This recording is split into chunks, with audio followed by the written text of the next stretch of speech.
it on? Yeah.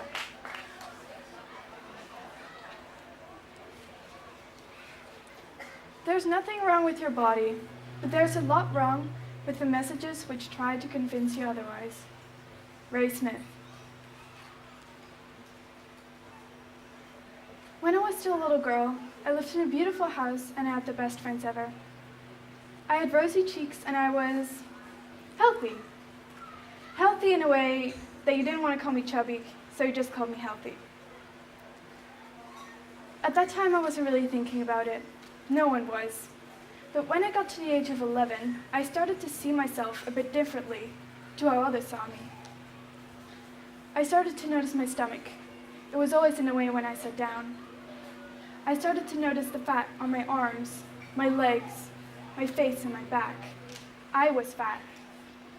It made me feel like I wasn't good enough. Nobody would think I was pretty. And when I looked at my friends, all I saw were their perfect skinny bodies. They were pretty. I hated my body, and I always tried to cover it. I didn't want this. I wanted to be skinny. I decided to do something about it. It was harder than I thought. The first time, I tried to eat less. I stopped eating lunch at school. But when I came home, I lost my willpower, and I ate. The second time, I stopped eating snacks and desserts. But when I came home and saw all that delicious food, I just couldn't resist it, and I ate again. The third time, I decided to become vegan, because then I wouldn't be able to eat a lot of food, and my parents wouldn't get suspicious. I did that for a few days, but then I started to get so hungry because I wasn't getting all the nutrients I needed. I felt horrible. Why was I being so weak? Why couldn't I take control?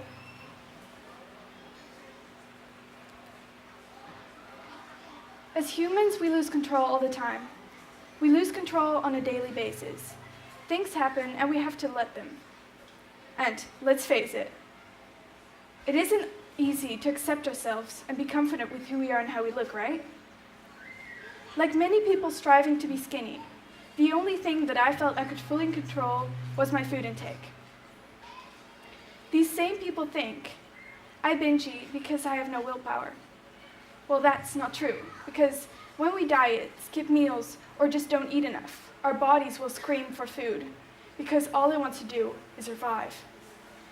That can lead to binge eating, that can cause purging, and turn into an eating disorder, also known as bulimia.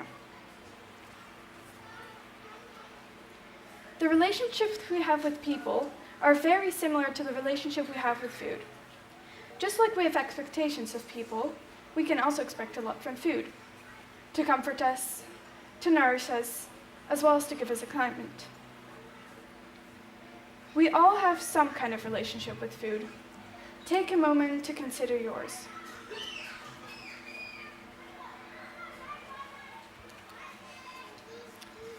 I was always afraid of going to the doctor at school because they would measure your weight. At lunch, the main topic was the doctor's visit and how much we weigh, or how little. My friends would be so proud of their skinny bodies and brag about their low weight. Others were asked, but they didn't answer. And I was totally freaking out. What was I going to say? I didn't want to be labeled as fat.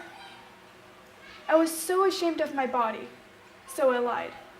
I told them I was just like them, because as you all know, all I wanted was to be skinny. 97% of women have at least one I hate my body moment a day. If we go back in time and look at the ideal body of a woman, we won't see what we're used to now. More than 100 years ago, the ideal, beautiful, and most desired women were full-figured and round, or what we would label as fat today. But in the late 19th century, this had already started to change. In my opinion, we are tricked by the messages convincing us that our bodies are not perfect. These are the same messages that are dictating our relationship with food. Today, nearly 50% of girls aged 3 to 6 are already concerned about their weight. We are fed images of women from a young age who are photoshopped and airbrushed to look skinny, which is considered beautiful. Social media is also feeding us all these images of people with perfect skinny bodies and their perfect little lives. From a young age, we've been manipulated. We've been tricked into thinking that this is the best way. What would it look like if we didn't believe it anymore?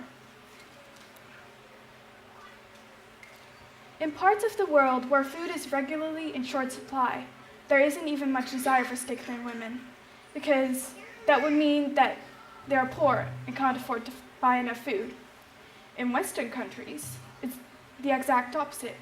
If you're large in those countries, you're likely to be thought lazy or uneducated, or you're just too poor and you can't buy enough healthy food. When I was 12, I moved to Bali. I didn't have any friends, I didn't speak English, I didn't feel like I belonged anywhere, and so this time I lost control. I started to notice my stomach again. I hated my body, and I felt weak. I felt weak because I didn't do anything about it. I wanted to lose weight so badly, I even started to wish I had anorexia, so it'd become easier to lose weight. And, I believed, to be accepted and make friends in this new country. 95% of people with eating disorders are between the ages 12 and 25. We live in a culture that has this idea of beauty. Everyone has to be skinny and tall. According to research, most people who struggle with an eating disorder have struggled with anxiety in some way and/or depression long before they got an eating disorder. They can be sensitive to change or conflict and having a difficult time when it comes to being decisive. They can be very driven and perfectionistic. A trauma or loss can also predict the start of an eating disorder. It can be like, a trauma doesn't need to be a huge event. It can be like moving, like I did from Holland, or having a conflict with someone, or just not being picked for a particular sports team. Over time, this can rattle you. And all of those things predate the start of an eating disorder, and it all comes back to control. But let me just say here, I eventually made friends at grade school, and fortunately, my food issues didn't turn into an eating disorder.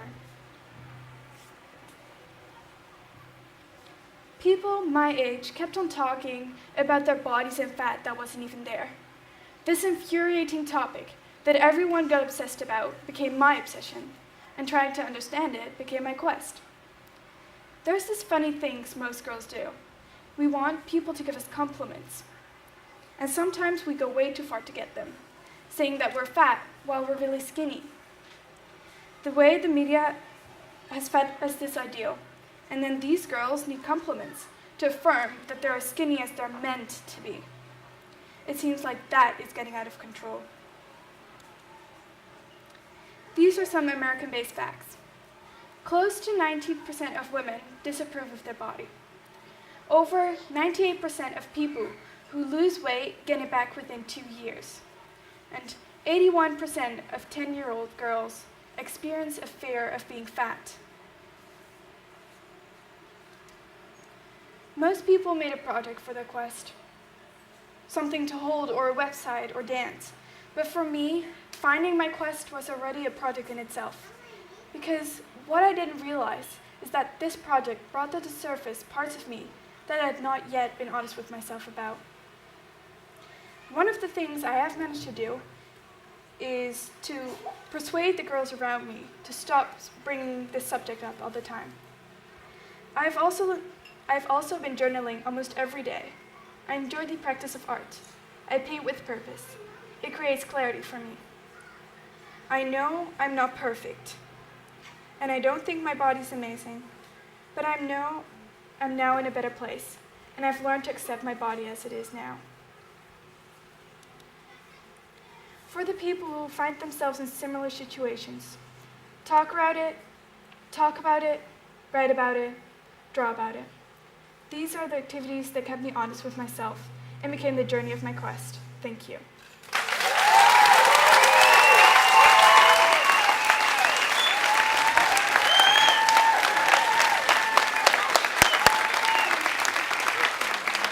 Thank you.